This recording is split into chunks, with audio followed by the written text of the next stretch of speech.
Williamson is 10 times the world champion. Bax and Stupilis, they've done it again. Unbelievable. Marvin van Lukener certainly deserves the red plate. And what an incredible sport this is. Fast, high and spectacular. Unbelievable.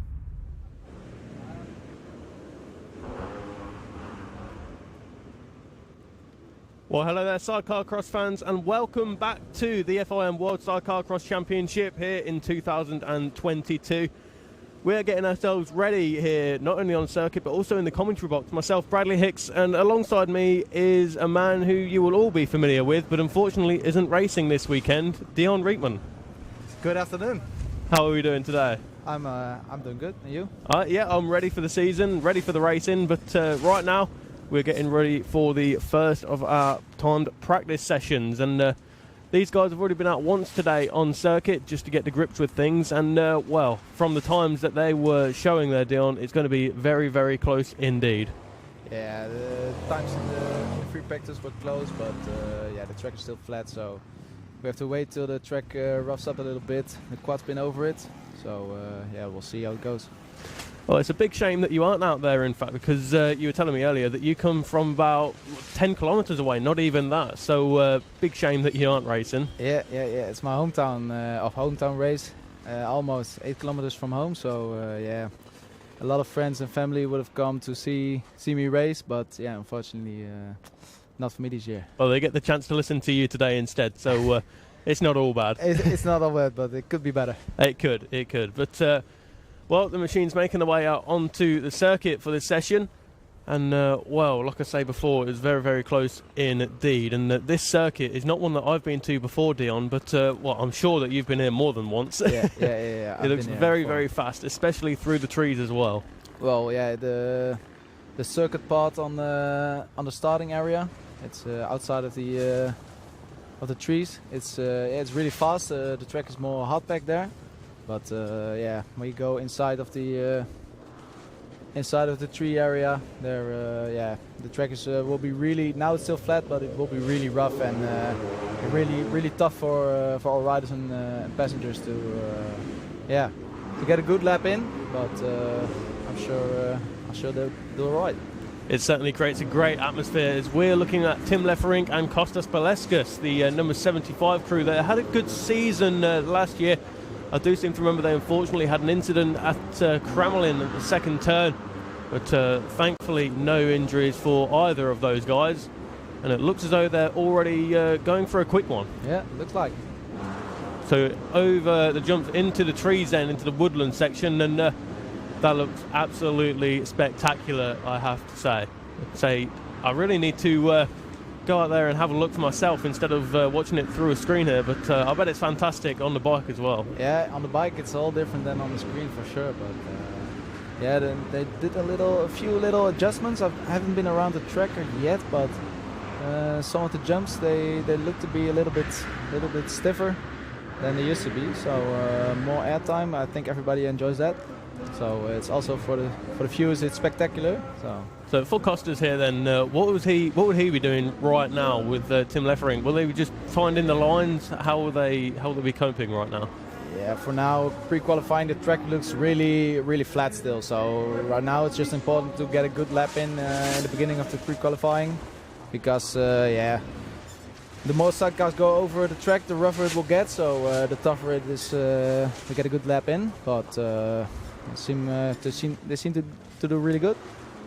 Yeah, certainly are. So in the very, very early stages of this session, it's Veldman and new passenger for this year, Glenn Janssens. And of course, at the end of 2021, it would have appeared that Glenn Janssens was retiring from the sport. So it was a bit of a shock when it turned out he was going to be alongside Julian Veldman for this season. What did you make of that move? Yeah, I know his situation, so I understood why he wanted to break from the sport, also with his kid coming up. But yeah, it's good to see him back with Julian. Just a great team, and they fit each other so well.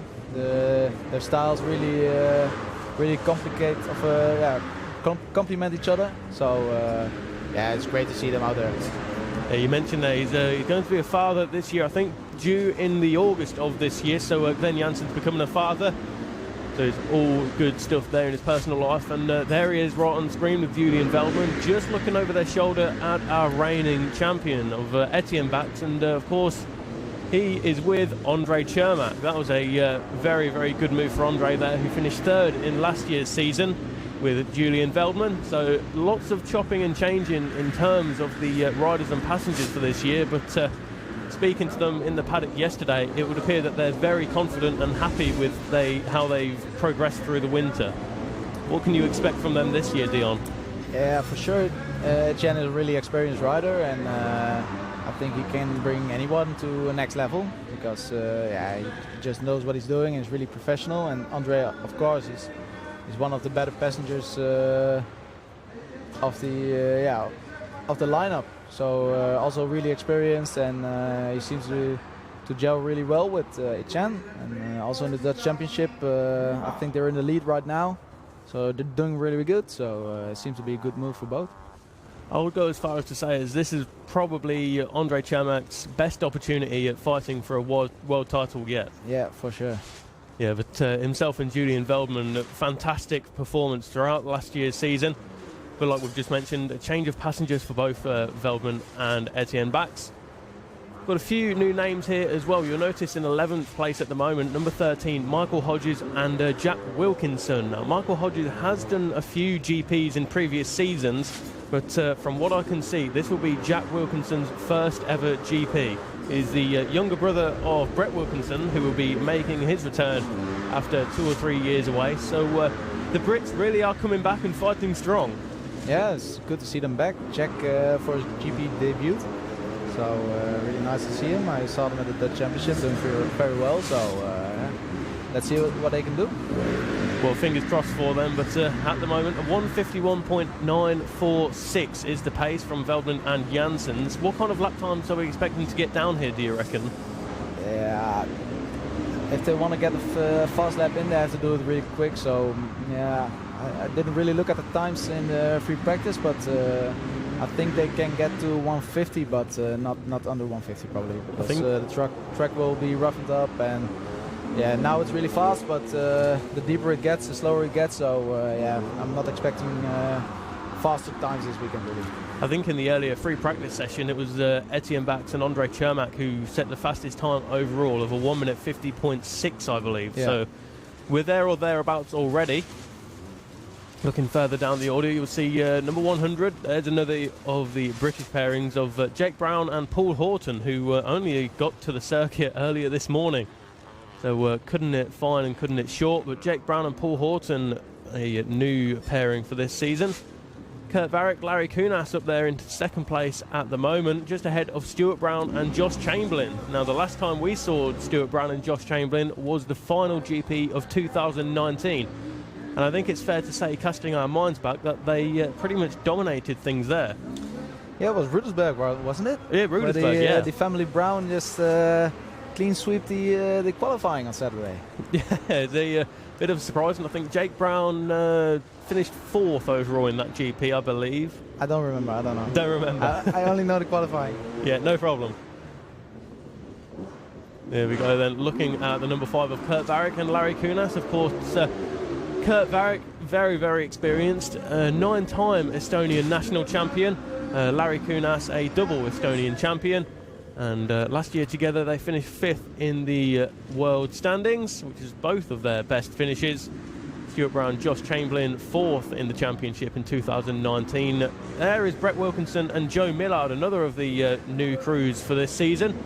So Brett Wilkinson, who's had so many injuries throughout recent seasons, but he tells me yesterday he's back at 100% fitness and will be ready to take the fight to the opposition. Of course, we do have the right-hand chairs, which are more common in the World Sidecarcross Championship, but have you ever any experience in the left-hand chair, Dion? Yeah, I had a few laps on the left sidecar, but how difficult was that for you? Yeah, I was riding a few laps with Ian Cobbs in Eersel. 2-3 years ago, I don't know, but it was like I'd never been in a sidecar before, because I had no idea what I was doing, because it's just so different. You use different muscles, and you have to think about what you're doing, because normally it's just autopilot, and now it's a whole different. It's the same, but it's a whole different ball game. So absolutely. So, do you think this circuit will come to the left-hand chairs throughout the race, or are they on the back foot coming into this one? Yeah, probably when the track gets more rough, they'll be. They got a good shot to get some good racing in, because last time we were here, I think we saw Heinzer in the qualifying leading it all the way before they had some engine issues. I don't know, but probably when the track gets more rough, they get better lines than the right-hand side cars, but we have to wait and see for that. Bax and Chermak currently in 12th place, 7.3 seconds away from the fastest time of Velden and Janssens, but I'm sure they'll be able to regroup, recuperate, and give it another go. But right now we're looking at the 91 of Benny Weiss and Patrick Schneider, who I only came into the sport in 2019, so this is my first contact with them, if you like, my first experience of them. But what can we expect from them, because I believe they've had a few injuries? Yes, there were injured in 2019, I think. Really spectacular team, really nice style, and you can expect a lot from them. Especially on the hardback. In the sand, I'm not so sure, but a young team, really good style. Technique is really on point with those guys. So they can do some nice things this year, I think. I look forward to seeing them. And I've been reliably informed they finished 15th in the 2018 championship. So. Sounded like that was going good in 2019, but unfortunately that injury just hampered their chances. As we look at our first pit stop of the year for Kurt Varick and Larry Kunas. Just making some small adjustments to the front wheel, it would seem. What's happening there, Dion? It looks like a loose spoke, so I think they're gonna have to change that or wrap around other spokes, but I don't know what they're trying to do. Might want to change the wheel. I'm sure we'll soon find out. But currently rounding out the top 10, Ian Copse, and new passenger for this season is Andreas Lenher, the Swiss rider. So that will be a left-hand chair, correct? Yes. That's correct. So number 5 there, Kurt Varick, Larry Kunas. As you say, they're just having some adjustments to the front wheel. There is Jake Brown, and his new passenger for this year, Paul Horton. Of course, Paul Horton riding with Ian Copse last year, but unfortunately broke his ankle in Oss, I believe it was. He said he got his foot caught on something and tried to move it and just felt something snap in the boot, which I grimaced at the time. It doesn't sound the nicest, but hopefully he's back to full fitness. Through the trees then. You must get a wonderful sense of speed as you're coming through this section. Yeah, for now it's really fast, but as I said, later this weekend we'll see. It's not so fast anymore. Is there a favourite point on this circuit for you, or do you just, as you're local, you just like the whole circuit as a whole?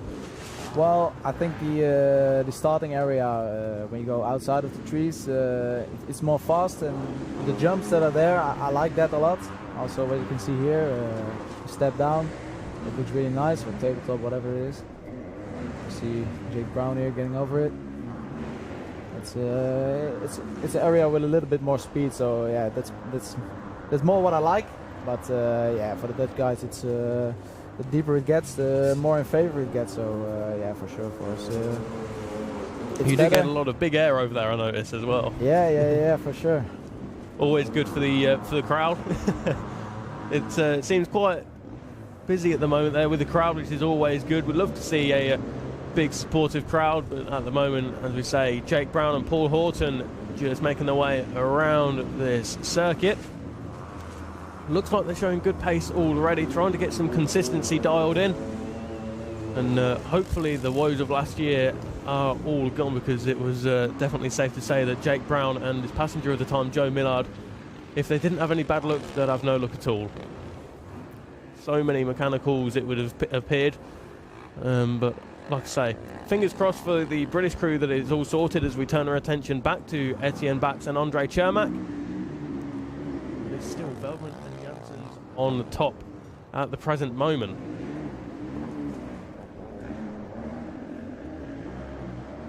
Halfway through this pre-qualifying session then, And of course, we will have the B group out later on for their session, but at the moment, Ian Copps, Andreas Lenner making their way around this long final left-hander. How difficult is it to navigate that left-hander? Because we just see there Ian Copps just riding the banking ever so slightly. Yeah, it doesn't really seem to... Yeah, the circuit seems to be a little bit difficult. Also this right hand where Chen is going in now, I saw a few teams struggling in there. So I think it's the same for the left chairs, because yeah, the setup on the bikes is probably for Sandy, and when you get into the harder pack, it's yeah, maybe it's difficult to turn for them, or yeah, you go in really fast, so mistakes are made easily. Absolutely. Well, Kurt Varick and Larry Kunas looks like they've got their front wheel all sorted out and will be heading out again. There is Stuart Brown and Josh Chamberlain, the 888 crew. Of course, Jake Brown, Stuart's son here this weekend. We just saw them out on circuit. And I think maybe in the future we could potentially see Alfie Brown as well. Who knows? But either way, a whole load of British crews this weekend. There is Benny Schneider and Benny Weiss and Patrick Schneider. There we go. I will get the names correct at some point, don't worry. Don't worry. Brett Wilkinson, Joe Millard, looking nice and relaxed, taking on some fluids, rehydrating. Relax Thumbs up. as always, Brett.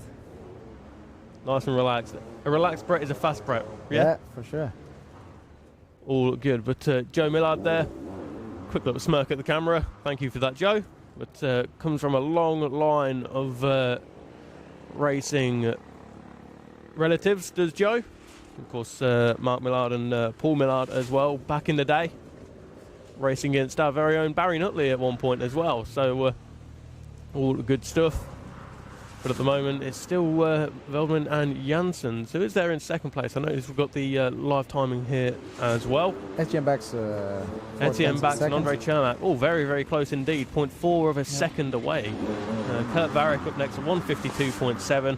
Stuart Brown a 154.1. Brett Wilkinson rounds out the top 5 at the present moment with a 154.572. So it's all very, very close indeed. Just 5 seconds covers the top 10. Of course, we do have the B group as well. Kurt Varick, Larry Kunas making their way over the big jump there before we get into this left-hander. With this track, how quickly do the ruts get deeper? Yeah, for now I'm a little bit surprised that the track still looks really flat, but I think it's because there hasn't been much racing here, so I think the grounds got a little bit harder than before, because I think yeah, the last time there was racing here was maybe 2 years ago, 3 years ago, so yeah, the track is roughing up, so the track is, yeah, the sand is harder than when you ride it a few times a year. It doesn't get dug up, so yeah, that's probably playing a role in why it's still flat, but I think it will change fast. Oh, we can't wait to see it. But we haven't even touched on why you're not out there at the moment. Of course, you were down for this year to ride with Justin Cuban, but home GP, and you're not riding. What happened? Yeah, last week in the Dutch Championship in Oldenburg, we had a big crash on the waves, and yeah, unfortunately, I dislocated my shoulder and broke the top part of my upper arm. So yeah, it'll be a few weeks till everything's healed, but hope to be back in Loket. We'll see.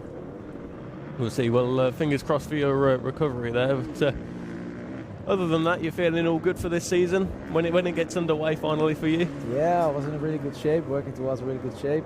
Still was some progress, but we had 3 podiums already in the Dutch Championship, so that was really good. But yeah, I still felt there was a lot of possibilities to be even better. So I had high hopes for especially this GP. But yeah, unfortunately, you have to wait a few more weeks for that. It's a big shame. It was obviously coming from about 10 minutes up the road as well. But you can probably hear in the background there, the wind has started to pick up here in MAKRELO. But hopefully that won't affect these guys as they go through the trees. Kasper Stupelis back with Gert Gordiev this year. Of course, Kasper Stupelis, very, very experienced driver, passenger. Yeah, sure. But Gert Gordiev, probably the most experienced passenger on the track. Just a bit of advice between Gert and Kasper's there. What kind of things will these guys be saying to each other at this stage of the session? Yeah, I don't know. It can be anything. Of course, Kasper has a lot of experience, so Gert can learn a lot from him. Because of course, Kasper's have rode with Etienne and Daniel, so yeah, he knows for every track what to do and what not to do. So yeah, I think he can learn a lot to Gert. Well, they're currently in 7th place at the moment, less than 1/100th of a second behind the 6th place crew. And they're just ahead of Brown, Horton, Leffering and Bleskas, with Kops and Lenher just rounding out your top 10 at present. Number 94, the French crew there of Kilian and Evan Prunier. Just ahead of Glenn van der Stralen, Jens Mans, Stefan Byers, Loic van der Putten, Nuben and Lenz, Peter and De Bruyne, Hodges and Wilkinson. Up next, and it's Stacey and Alex van der Velde.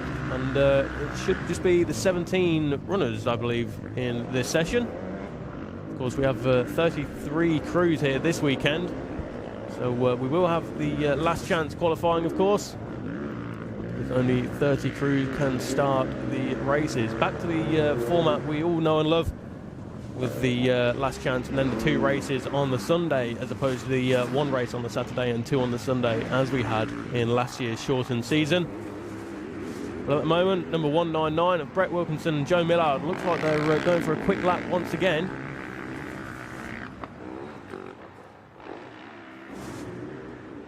It does take my breath away every time seeing them over that jump there. Big air in the trees. What a fantastic way to kick off this season. So you say you're from around here. Did you always grow up in this part of the world, this part of Holland, or? Yeah, I've been here all my life, so yeah, I know this area very well. I come here from time to time to do some mountain biking, also on this circuit. So yeah, I know the area very well. How is it you got into the sport in the first place? I mean, you're not very old, I assume. No. Well, actually, I got into the sport because my father always went to watch, and yeah, so as a little boy I came to watch already. But then my friend, who's making his debut here this weekend, will be in the B group. Wilfred Vos from the Netherlands. He's also from the same town, and he's one of my friends. And when he was without a passenger, we made a little fun to try to ride together sometime, and I got in the sidecar and it clicked really well, so we went racing, and yeah, from there to now. Well, we look forward to that. Oh, yellow flag's being shown there at the second turn. Can't quite see who that is, who was stopped, but it looks like they've got it underway again. All is well and good. Still Veltman and Janssens out in front with that lap time that they set earlier on, a 1:51.458. There is the 91 of Benny Weiss and Patrick Schneider, the Austrian pairing. So looks like they're the only Austrian pairing in the entire field. Not a common nationality within the sport, it would seem. No, it doesn't seem like it. They've been the only one for quite a few years. So. But yeah, can't wait to watch them get underway at 100% fitness after a few years out. Just behind them, there is our 3rd place finishers in the 2021 championship of Julian Veldman, and of course Glenn Janssens finishing 4th last year with Koen Hermans, who we'll see out later on in the Group B pre-qualifying session. But of course, Julian Veldman last year had the CPD frame, but this year has changed to the WSP due to the fact that the CPD frame that he used was the only one made. So he didn't have a choice, really. Dion, with the different frames that we have in the Sidecarcross Championship, what differences on your part can you notice between them? Yeah, this for the passengers the difference are not too big for WSP and FMC as I can speak about. It's just, there's a few little things, a few centimeters hanging out or whatever, which is not too much that you can really tell. It's really the driver that feels the difference with the steering and whatever. But when you ride with a rider with VMC and then to the WSP, you can maybe feel a little bit difference because of the riding style. But for the passengers, not that big. There is Jake Brown and Paul Horton just having a few words there in the pits. And obviously Jake Brown, son of Stuart Brown, and grandson of Norman Brown, who were both very, very heavily steeped in sidecar-cross experience. Been around for quite a long time, to say the least. But with just less than 4 minutes to go, we look back at Etienne Bax and Andre Chermak. Looks like they're trying to go for a quick lap time once again, but it would seem that Veldman and Janssen still are on top. Yep. The gap in the lap times is less than 0.4 of a second, a 1:51.458 for Veldman and a 1:51.814 for Etienne Bax and Andre Chermak. It looks as though they've already pulled out of this one, but they just got out of the fast one, so... Judging by the times in this session so far, we're in for a real good weekend of racing. It's so close, it would appear. Yeah, for sure. The top is not really close, but as we talked about, Etienne just tried a faster lap, but I think the track is now more rough than it was, so it's, every lap is more difficult to get a faster lap in, but Julian is trying right now. We'll see what it does. We'll have to wait and see. But have you ever tried turning your hand at driving these machines in GPs? Well, not in GPs, but I used to drive a little bit when I was a kid. But I think the passenger part is more for me, because now I'm an old man, so to still try and go drive now it's a little bit too late. But I enjoy it to be passenger, so why change it? You can't call yourself an old man when we've got Stuart Brown in the mix here, but for Stuart Brown, this in theory will be his last season. But I believe he can apply for some special dispensation of sorts. But either way, Stuart Brown, been around for a long time, many time British champion. It's in the realm of 15 or 16 British titles for Stuart Brown. But he is coming back strong. As we mentioned, last time we saw him at the GPs, he took both the wins and had the fastest qualifying in Rudersburg of 2019. But unfortunately didn't make an appearance throughout the 2021 season, but it's good to see him back. We look at the number 94 of Kilian and Evan Prunier, the French pairing, as we mentioned earlier. Kurt Gordiev and Kasper Stupelis just rolled out of a fast one there as well. But what do we know about the Prunier pairing? Two young guys from France coming out of the kids and sidecars. Kids and sidecars racing. I don't know their age right now, but they're still young. Looking really good. I spoke with Rodolphe Lebreton, and he said it's the first time for them in the sense since they got out of the kids and sidecars. So it will be probably a difficult weekend for them, but they seem to be doing really good right now. Yeah, they certainly do. Brett Wilkinson and Joe Millard just moving out of the way for Kilian and Evan. It's Kilian driving and Evan in the chair. Now currently in just outside the top 10 there. 6.1 seconds away from Veldman and Janssen. So 1:57.5 is their time at present. Alex and Stacey van der Veld from the Netherlands. Been around quite a few years, have they? Well, no. Last year was their first year, so I think they're seeing themselves on the big screen. I'm not sure, but last year was the first year for them to do GPs, and actually they're here to make fun, and they seem to be doing really good last year. But unfortunately, a passenger got into an injury in Oz. And yeah, since then they're struggling a little bit. So, but it's good to see them back on the track. Absolutely. Well, the clock has just struck 0, so everybody will be on their final laps as we look at Etienne Bax and Andre Chermak.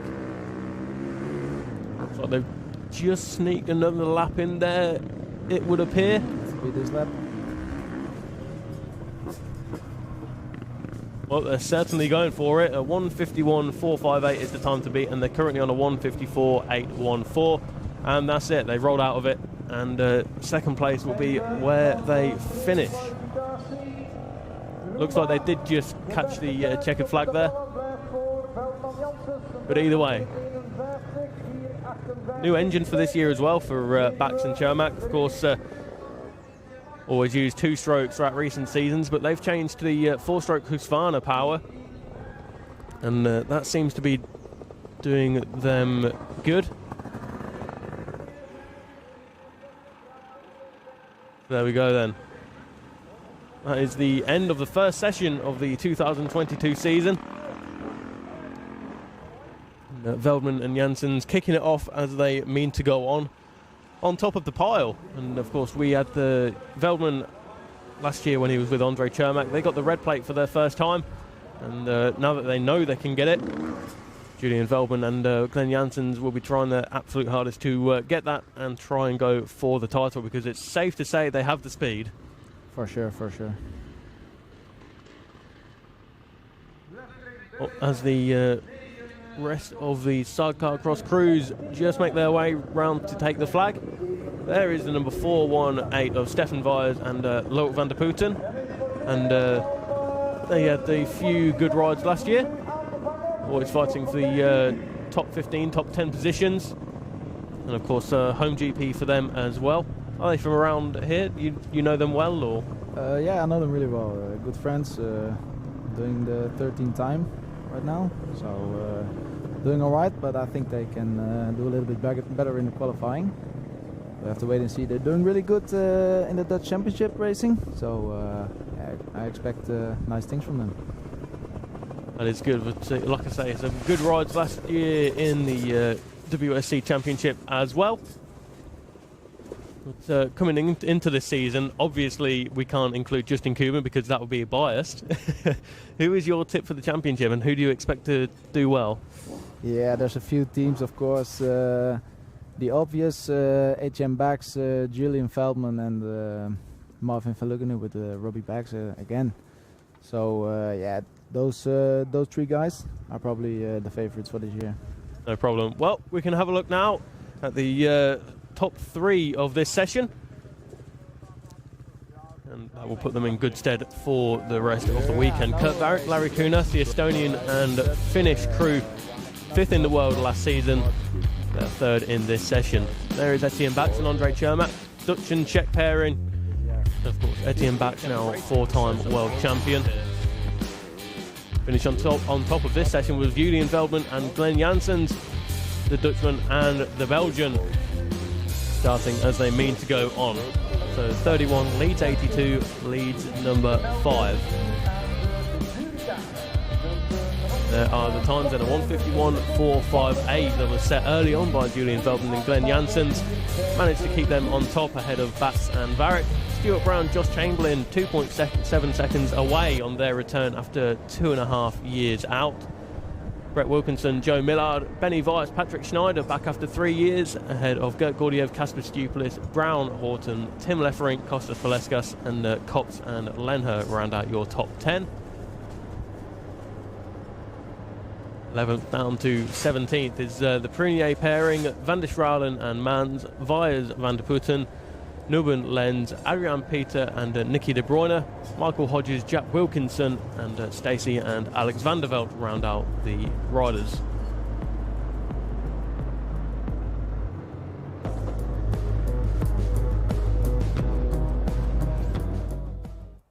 That is the conclusion of the pre-qualifying sessions for the A group, and very shortly indeed we'll have the B group out to play, and that will include the likes of Marvin van Luckenen, Robbie Bax and Koen Hermans and his passenger for this year, who of course we will wait and see.